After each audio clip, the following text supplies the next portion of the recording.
Alright guys, so E3 is upon us again, 2015 E3. Our predictions. This is what's gonna make us famous when these become truth. They can be off the wall or they can be like, duh, they're obviously going to show that.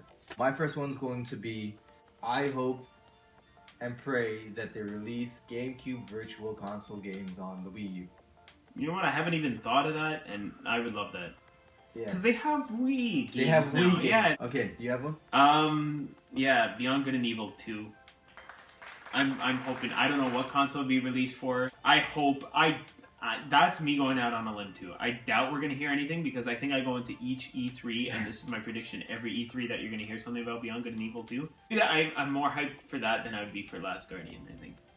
And I'm not even a Sony guy, but I think I'll be hyped for Last Guardian. I don't know. More. I think those are my two like out of the blue favorites. That if something got announced, it'd be the best E3 ever. This is another no-brainer type one.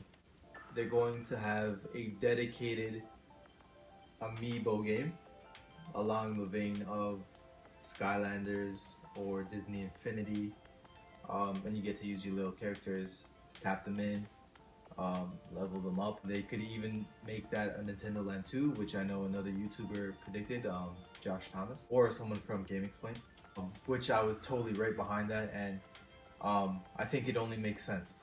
And this is another kind of out of the blue because we haven't heard anything for this franchise in a long time. Prince of Persia. Oh. I would love to see Prince of Persia. I would like it to be in the veins of the cel-shaded one they did, but it could be a total reboot again if they wanted to.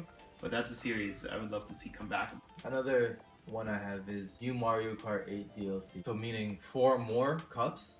So that's what, 16 new tracks? 16 more tracks? Even no characters, just more tracks. Yeah. That game seems to be the longest living Nintendo game so far. I have a couple of just small predictions, and this is on the Sony side. Two big ones, two big companies, Quantic Dream, the people that made the games that aren't games. Amazing games. Heavy Rain is probably my favorite PS3 game. We'll probably see something from them, or at least I'm hoping because it's been a long time since Beyond and we haven't heard anything. And Sucker Punch would be the other one, and Sucker Punch are the people that make Infamous. I know they don't work on the series anymore, but Sucker Punch is the company that started the Sly Cooper series. The series that I say defined the PS2 or were like big exclusives, Jak and Daxter, Ratchet and Clank, Sly Cooper, like they were mainstays at that time. Those guys we have not really heard anything of in this generation so far. So you think we're gonna just get a shitload of games? My prediction basically is lots of these studios that we haven't heard much that work with Sony are gonna make some announcements. I'm gonna say another Banjo Kazooie game. Oh my god, that'd be awesome. Microsoft will release another Banjo Kazooie game with recent events of Platonic successfully kickstarting Ukulele. Yeah. I think Banjo Kazooie can make it back into the spotlight. Well, this is just something I want to see more of, and I'm 100% sure we're going to see because it's coming out in September. Metal Gear Solid. Okay. Anytime in the past when Metal Gear Solid games were shown there, I remember reading and in magazines and stuff how people would stop wherever they were and like that trailer would show on the show floor. Right. Like even though it's a running thing, like people would stop and watch a Metal Gear Solid trailer, and that's Metal Gear. It's a big cinematic experience. The franchise is losing it a bit. I think it's time to put it to rest after this. Things I want to see. New IPs from Nintendo. We got Project Steam. They released Splatoon, which is doing amazing. It did wonders for them. It got announced last E3, came out this year. I think lightning will strike twice if they keep on releasing new IPs. Now I know new IPs aren't exactly easy to come up with, especially if they have a cool mechanic, they'll just throw Mario in it or Link. But yeah, Nintendo, new IPs, please. One thing we haven't spoken about really is indie games. And I find that every E3 since like probably 3 or 4 years ago, every year, it becomes more prevalent.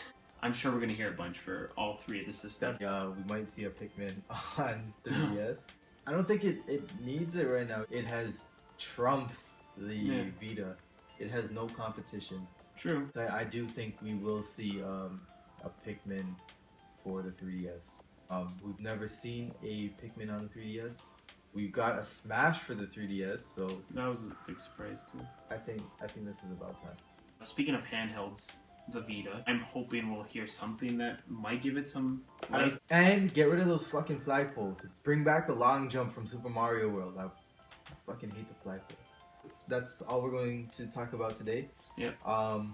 Hopefully edit it and get this up. Yep. I can't wait for 83. Yes. I'm really excited. I wish I didn't have work. I wish I could just be at home and... I will be probably watching it at work. Enjoy. Yep. And we'll see you after E3. E3, get hyped. Yeah, you'll probably hear something about God of War. Hopefully a total reboot. It's gonna be a puzzle game. Oh my god. A card action adventure game with amiibo support. With elements of kart racing. That would be awesome.